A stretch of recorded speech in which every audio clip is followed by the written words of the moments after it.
सबसे पहले तो ये देखते हैं कि बेसिकली रिजेक्ट्स क्या होती है और क्यों यूज़ करते हैं हम। सही है। लास्ट क्लास में हमने देखा था कि हमारा ये फंक्शन था एक्सप्रेशन का, मेक एक्सप्रेशन। ठीक है। हम इसके अंदर इफ एल्स की कंडीशंस के थ्रू ये चेक कर रहे थे कि हमारे पास डबल प्लस का साइन नहीं आना चाहिए, डबल माइनस का साइन नहीं आना चाहिए। ठीक है। उसके लिए हमने काफ़ी इफ एल्स की कंडीशन लगाई थी, और वो भी सिर्फ जो है ना, वो सिर्फ डबल प्लस साइन को जो है वो चेक कर रही थी। रिजेक्ट्स के थ्रू ये काम थोड़ा सा इजी हो सकता है। ठीक है। रिजेक्ट्स थोड़ा सा डिफिकल्ट टॉपिक है, बट हम कोशिश करेंगे कि आराम आराम से इसको समझें, आहिस्ता आहिस्ता। ठीक है। किसी को कोई भी कन्फ्यूजन होगी तो हम क्लियर करेंगे। ठीक है। सो अच्छा, रिजेक्ट्स यूज़ करने का सिंपल सा तरीक़ेकार ये है कि रिजेक्ट्स जो है वो एक स्ट्रिंग होता है, सिंपल। ठीक है। उस स्ट्रिंग के अंदर हम अपनी कंडीशंस और हम अपने पैटर्न्स जो है वो डिफाइन करते हैं, और फिर उन पैटर्न के अगेंस्ट अपना स्ट्रिंग जो है वो इनपुट देकर उसको चेक करते हैं। किस तरह से? सबसे पहले ये सिंपल मैंने एक वेरिएबल लिया है रिजेक्ट्स का। रिजेक्ट्स का सिंटैक्स कुछ इस तरह है। रिजेक्ट्स भी एक जो है रेगुलर स्ट्रिंग है, बट उसके स्टार्ट में और एंड में जो है वो एक बैक टिक लगा हुआ होता है। सही है। मतलब back slash, sorry forward slash है, फॉरवर्ड स्लैश लगा हुआ होता है, और उसके एंड में जो है वो ग्लोबल का फ्लैग आता है, जी फॉर ग्लोबल। ठीक है। और ये फ्लैग कितनी तरह के होते हैं हम आगे चल के पढ़ेंगे। फिलहाल के लिए हम ग्लोबल फ्लैग यूज़ करेंगे। ग्लोबल फ्लैग क्या करता है, आपका जो इनपुट का स्ट्रिंग है, जो स्ट्रिंग आप उसको इनपुट दे रहे हो रेगुलर एक्सप्रेशन को चेक करने के लिए, उस पूरे स्ट्रिंग के अंदर वो चेक करेगा कि वो पैटर्न मौजूद है या नहीं। ठीक है।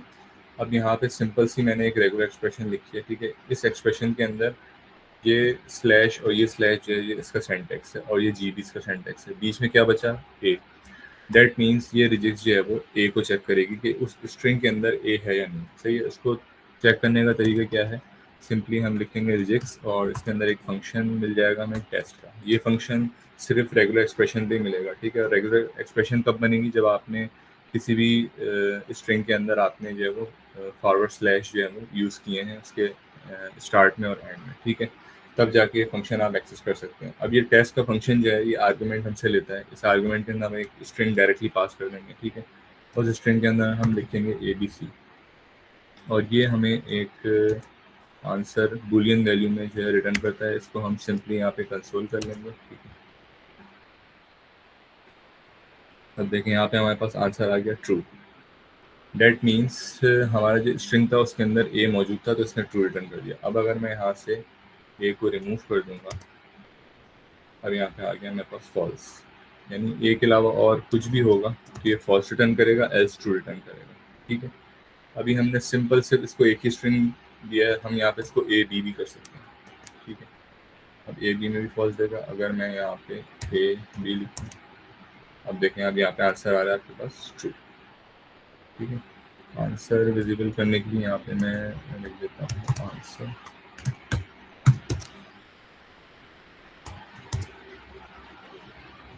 अच्छा, अब देखें ए और बी के दरमियान मैंने यहाँ पे स्ट्रिंग में सी लिख दिया है। ठीक है। तो यहाँ पे आंसर क्या आ रहा है? फॉल्स।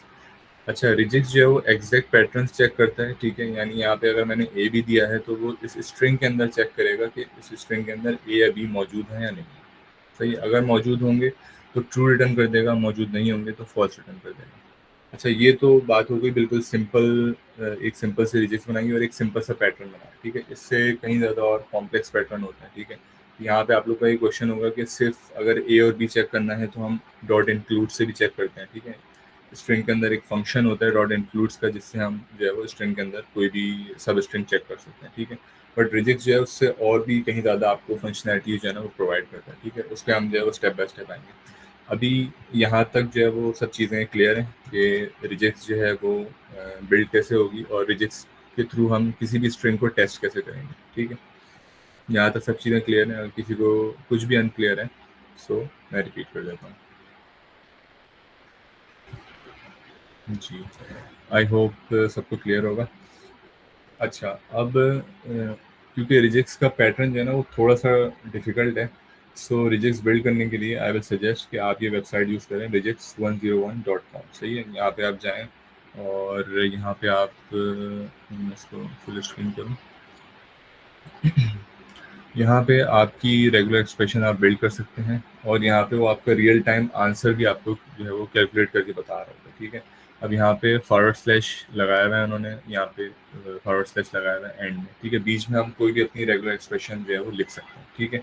और नीचे क्विक रेफरेंसेस के अंदर भी रेगुलर एक्सप्रेशन किस तरह से बिल्ड होगी ये सारी चीज़ें लिखी हुई हैं, ठीक है।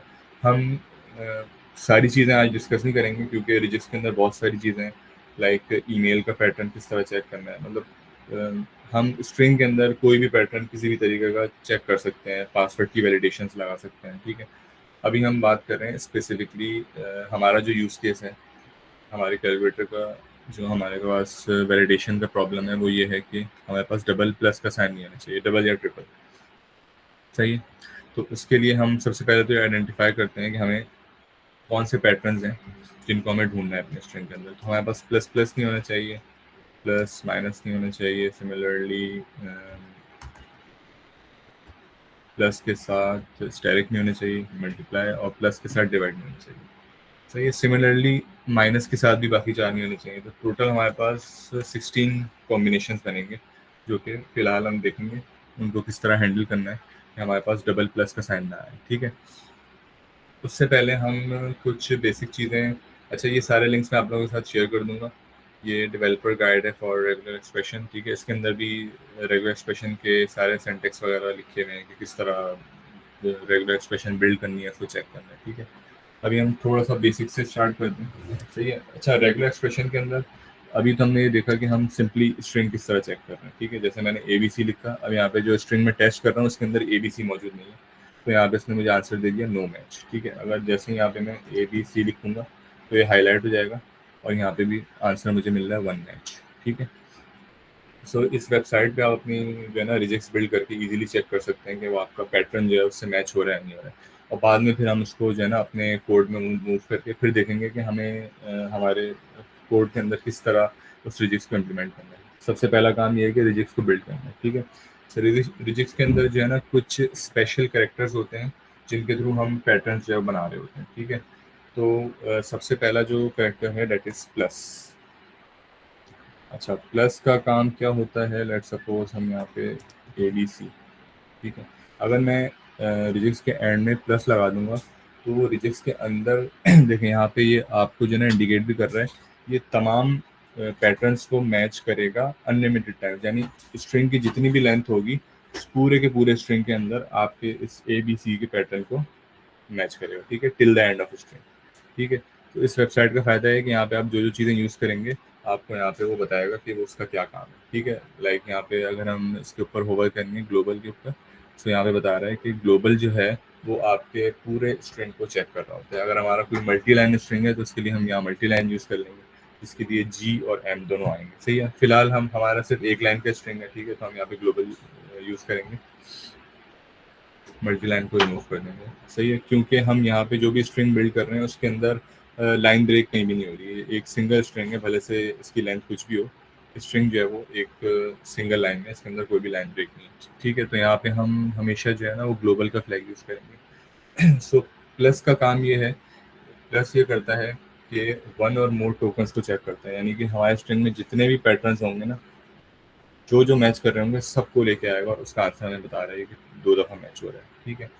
इसके बाद और भी कुछ हमारे पास करेक्टर हैं, लाइक अगर मैं बात करूँ डॉट ए डॉट अगर मैं यहाँ पे ए डॉट लिखता हूँ इसका मतलब ये है कि ये ए को मैच करेगा और ए के बाद जो भी करेक्टर होगा उसको मैच करेगा, यानी ए के बाद कोई भी करेक्टर हमें चेक करना है तो हम उसको चेक कर सकते हैं। लेट सपोज हमें इस तरह की अगर वैलिडेशन लगानी है कि कोई भी स्ट्रिंग जो है वो स्टार्ट हो रहा है ए से और उसके बाद जो है उसके अंदर कोई एक और करेक्टर आ रहा है, हम 2 दफ़ा भी स्टेरिक यूज़ कर सकते हैं। कोई भी स्ट्रिंग, कोई भी नेम आपने चेक करना है, लेट सपोज नेम की लेंथ जो है वो 3 है और जो है नेम के शुरू में कोई एक स्पेसिफिक स्ट्रिंग आपको चाहिए कि स्टार्ट जो है वो 1 से होना चाहिए, सॉरी स्टार्ट A या B से होना चाहिए, तो हम यहाँ पे ABC कुछ भी लिखेंगे और उसके बाद अगर हम डबल डॉट लगा देंगे दैट मीन्स A के बाद जो है ना वो 2 कैरेक्टर्स को मैच करेंगे, जिस तरह यहाँ पे आप देखें हाईलाइट हो गए 2 कैरेक्टर, ठीक है। अब मैं एक को रिमूव करता हूँ, अब ये AB को सिलेक्ट कर रहा है, ठीक है, 2 दफ़ा मैच हो रहा है। अगर ए नहीं होगा तो ये मैच नहीं करेगा, ठीक है। लेट सपोज ए के अलावा कुछ और भी, कोई भी और स्ट्रिंग के अंदर कोई भी वैल्यू है, न्यूमेरिक वैल्यूज है, तो वो मैच नहीं करेगा, सिर्फ और सिर्फ ए को मैच करेगा। जैसे ही ए आएगा और ए के साथ जो है वो डॉट आएगा, डॉट मतलब ए के साथ कोई और कैरेक्टर आएगा उसको मैच करेगा। अब वो कैरेक्टर कोई भी हो सकता है, सो डॉट का मतलब है एनी करेक्टर। अगर मैं ए के बाद डॉट लगा रहा हूँ डेट मीन्स ए के बाद कोई भी करेक्टर आ सकता है। सिमिलरली मैं ए से पहले भी डॉट लगा सकता हूँ। ए से पहले डॉट लगाने का मतलब ये है कि ए के बाद एक करेक्टर को सिलेक्ट करेगा और ए से पहले एक करेक्टर को सिलेक्ट करेगा। यहाँ तक सब चीज़ें क्लियर हैं। अगर अभी थोड़ा सा अनक्लियर भी हो रहा है तो जस्ट आप मतलब गौर से सुने, और आगे चल के हम जब अपने कैलकुलेटर वाले असाइनमेंट में इसको इम्प्लीमेंट करेंगे तब आपको समझ में आ रहा होगा बेसिकली कि रिजिक्स का क्या काम है और रिजिक्स जो है ना वो किस तरह हमारी कंडीशंस को ईजी कर रही है। अगर हम मैनुअली प्लस प्लस या माइनस माइनस चेक करने लगेंगे तो हमें बहुत सारी इफ एल्स की कंडीशन लगानी पड़ जाएंगी। सही है, मल्टीपल इफ एल्स की कंडीशन। लाइक हमने लास्ट क्लास में मैंने इफ एल्स लगाना शुरू किया था, वो तो सिर्फ प्लस प्लस के लिए हमने एक इफ एल्स लगा दिया था। अब प्लस माइनस के लिए फिर दोबारा इफ एल्स आएगा। तो इस तरह हमारे पास 16 मैंने यहाँ पे आपको लिख के दिखाया था। हमारे पास 4 ऑपरेटर हैं, तो 4 into 4 जो है वो 16 हमारे पास पॉसिबल कॉम्बिनेशन हैं फिलहाल, जो कि हमें चेक करना है। तो ये और रिजेक्ट का फ़ायदा ये होगा कि आगे चल के हम मज़ीद उस पर वैलिडेशन लगाएंगे। लाइक अगर कोई नंबर लिखा हुआ है, नंबर से पहले कोई जो है वो प्लस माइनस का बटन प्रेस ना करे। ठीक है, सो रिजेक्ट्स एक काफ़ी लंबा टॉपिक है, हम अभी उसके एक छोटे से पार्ट पे जो है ना वो डिस्कशन कर रहे हैं। ठीक है, तो ये स्पेशल कैरेक्टर है। डॉट डॉट का मतलब ये हुआ कि आपका जो आपने जो भी स्ट्रिंग उसको दिया है उसके बाद का एक कैरेक्टर और उसके पीछे का एक कैरेक्टर, वो कोई भी हो सकता है, वो पैटर्न मैच करेगा। ठीक है, उसके बाद हम आ जाते हैं क्वेश्चन मार्क पे। Question mark means optional.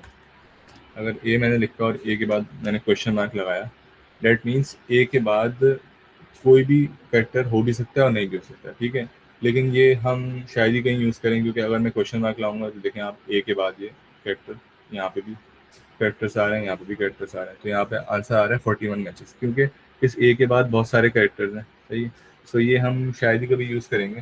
ठीक है, ज़्यादातर हम प्लस साइन यूज़ करेंगे या फिर डॉट वाला साइन यूज़ करेंगे। जैसे मैंने आपको बताया कि हम आगे चल के ये वैलिडेशन लगाएंगे कि हमारे पास कोई भी न्यूमेरिक वैल्यू है, लेट्स सपोज 16 है, तो 16 से पहले कोई भी प्लस माइनस डिवाइड मल्टीप्लाई का बटन प्रेस नहीं होना चाहिए। ठीक है, दैट मीन्स बटन प्रेस होगा, बट बटन प्रेस होने के बाद हम स्ट्रिंग को चेक करेंगे, और अगर वो स्ट्रिंग जो है रिजिक्ट से पास हो रहा होगा तो ही वो स्क्रीन पे शो होगा, अदरवाइज नहीं होगा। ठीक है, अच्छा, क्वेश्चन मार्क के बाद एक चीज़ हमें डिस्कस करनी थी, दैट इज वर्ड करेक्टर। अच्छा, वर्ड करेक्टर के लिए हम क्या करेंगे, हम लाएंगे \w। ठीक है, \w का मतलब ये है कि एनी वर्ड करेक्टर। ठीक है, अब इसके अंदर आप देखें कितने वर्ड करेक्टर हैं, 39 वर्ड करेक्टर हैं। यहाँ पे इसने आंसर दे दिया 39 वर्ड करेक्टर। अच्छा, अब इसका इसका रिवर्स भी हम कर सकते हैं। इसका रिवर्स किसका करेंगे, अगर हम इसको W को हम कैपिटल कर दें तो हमें बताएगा non word character. Non word character में स्पेस भी आ जाता है, नॉन वर्ड कैरेक्टर में और भी स्पेशल कैरेक्टर जो भी होंगे वो आ जाएंगे। ठीक है, इसके अलावा हम अगर स्पेस चेक करना चाह रहे हैं, स्पेस चेक करने के लिए स्पेशल कैरेक्टर यहाँ पे \s।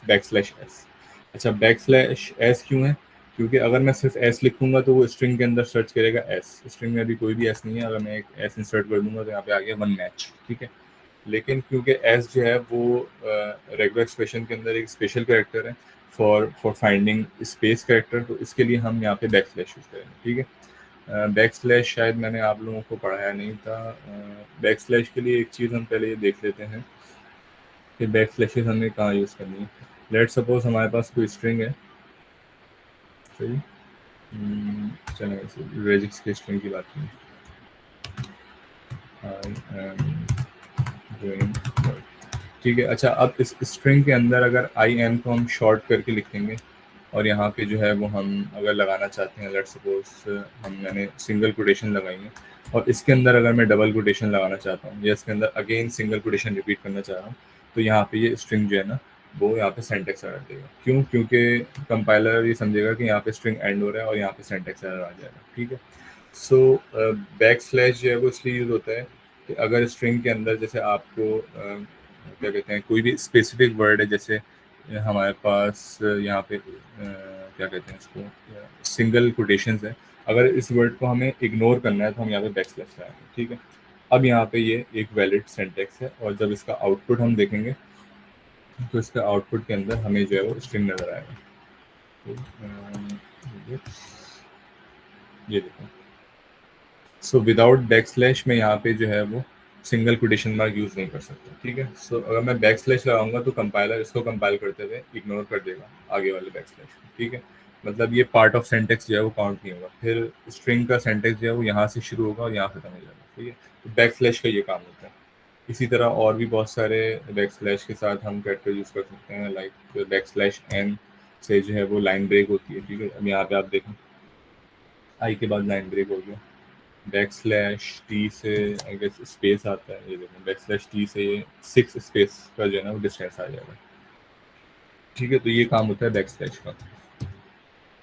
तो वापस आ जाते हैं रिजिक्स पे। अच्छा जी, तो यहाँ पे एस, हम अगर सिर्फ स्ट्रिंग को चेक कर रहे होंगे तो हम सिर्फ एस लिखेंगे। अगर हमें स्पेस कैरेक्टर को चेक करना है तो इसलिए हम बैक स्लैश एस लिखेंगे। और सिमिलरली यहाँ पे स्पेस एक देखिए मैं ऐड कर देता हूँ, यहाँ पे 2-3 स्पेसेस ऐड कर देता हूँ, ठीक है। अब यहाँ पे 3 स्पेसेस है तो यहाँ पे आंसर आ रहा है 3 मैचेस, ठीक है। अब इस रिजिक्स को मैं टेस्ट करूंगा तो यहाँ पे मुझे ये जो है ना वो ट्रू या फॉल्स रिटर्न करेगा, ठीक है। और इसके अलावा रिजिक्स के अंदर और भी कुछ मेथड्स होते हैं। जैसे मैंने आपको टेस्ट का मेथड दिखाया है, ये बूलियन वैल्यू रिटर्न करता है, यहाँ पे आपको लिखा हुआ दिखेगा रिटर्न्स ट्रू और फॉल्स, ठीक है। और बाकी कुछ मैच के फंक्शन है, ये आपको एग्जैक्ट काउंट बता रहे होते हैं कि कितने जो है ना वो पैटर्न्स मैच हुए हैं, ठीक है। बैक स्लैश हो गया। अच्छा सिंपल, अगर इसको मैं कैपिटल एस कर दूंगा तो ये इसका रिवर्स काम करेगा। दैट मीन्स स्पेस के अलावा जो कैरेक्टर्स होंगे उनको काउंट करेगा, ठीक है। स्पेस के अलावा हमारे पास 40 कैरेक्टर्स हैं, ये काउंट करता है स्पेस को छोड़ के, ठीक है। यहाँ देख सकते हैं आप लोग हाईलाइट हो गए, ठीक है। सो वर्ड का करेक्टर हो गया, स्पेस का हो गया। अच्छा अब कुछ हम रेंजेस भी इसके अंदर चेक कर सकते हैं रिजेक्ट में। लेट सपोज मुझे चेक करना है, लेट सपोज के ए बी सी डी में से कोई भी करेक्टर हो, सही है। तो उसके लिए हम रेंज यूज़ कर सकते हैं। रेंज के लिए हम एरे वाले ब्रैकेट्स यूज़ करेंगे और ए डैश जेड लिखेंगे। इसका मतलब ये होगा कि अल्फ़ाबेट में ए टू जेड में कोई भी करेक्टर आएगा तो वो ट्रू रिटर्न करेगा हमें, ठीक है। अब यहाँ पे देखें ए टू जेड का मतलब है जितने हमारे पास करेक्टर्स हैं अल्फ़ाबेट्स हैं 26, वो सारे यहाँ पे मैच हो रहे हैं, ठीक है। और उसके अलावा जो न्यूमेरिक वैल्यू है उनको चेक नहीं कर रहा है, ठीक है। सो ए टू जेड का मतलब ये है कि ए से जेड तक जितने भी करेक्टर्स आ रहे हैं वो मैच करेगा, ठीक है। अगर मैं सिंपल यहाँ पे इसको ए जेड कर दूंगा तो ये ए और जेड को चेक करता होगा, ठीक है। अब जेड यहाँ पे कुछ है नहीं, यहाँ पे अगर मैं जेड लिखूँ तो ए और जेड को चेक कर रहा है, ठीक है। बट हम ब्रैकेट्स तभी यूज़ करेंगे जब हमें रेंज यूज़ करनी होगी, ठीक है। सिमिलरली अगर मैं इसको कैपिटल कर दूंगा तो बेसिकली ये कैपिटल लेटर चेक कर रहा होगा। यहाँ पे सारे स्मॉल लेटर हैं तो यहाँ पे नो मैच आ रहा है, कोई भी वर्ड हाईलाइट नहीं हो रहा, ठीक है। यहाँ पे मैं अगर चाहूँ तो कुछ कैपिटल वर्ड में इंसर्ट कर दूंगा, ये देखो अब कैपिटल वर्ड मैंने इंसर्ट कर दिया तो ये कैपिटल वर्ड्स का मुझे यहाँ पे काउंट बता रहा है, ठीक है। अच्छा ए टू जेड हो गया। इसी तरह कैरेक्टर्स के बाद हम न्यूमेरिक वैल्यूज़ की भी रेंज जो है ना वो दे सकते हैं। न्यूमेरिक वैल्यूज़ की रेंज किस तरह देंगे, सिंपल नंबर हमारे पास 0 से 9 तक होते हैं तो 0 से हम 9 लिख देंगे, 0-9। अब ये सारी न्यूमेरिक वैल्यूज़ को हाईलाइट कर रहे हैं 12 मैचेस, ठीक है। तो रेंज हो गई, स्पेशल कैरेक्टर्स हो गए। इसके अलावा अब हम ये देखते हैं कि हमें किस तरह अपने असाइनमेंट के अंदर हमें जो है ना वो मैच करना है। अच्छा अब हम स्पेसिफिक अगर किसी पैटर्न की बात करें, लेट सपोज मुझे मुझे 2 दफ़ा प्लस चेक करना है, ठीक है। तो अगर मैं यहाँ पे 2 दफ़ा प्लस लिखूंगा तो प्लस जो है स्पेशल कैरेक्टर है, तो यहाँ पे पैटर्न एरर आ जाएगा। तो इसलिए अगर मुझे एक्सप्रेशन के अंदर प्लस चेक करना है तो लाजमी सी बात है मुझे स्पेस से प्लस से पहले जो है ना वो बैक स्लैश लगाना पड़ेगा, ठीक है। अब मैं यहाँ पे अगर प्लस प्लस चेक करूँ, यहाँ पे प्लस प्लस अगर स्ट्रिंग के अंदर लिखूँ तो अब मुझे बता रहे हैं 1 मैच, ठीक है। तो हमें कैलकुलेटर के अंदर रेगुलर एक्सप्रेशन इसी तरह से बिल्ड करनी है जो कि ये सारे पैटर्न चेक करे, यानी प्लस प्लस भी चेक करें, माइनस माइनस भी चेक करें। सही है, यहाँ तक सब लोगों को क्लियर है।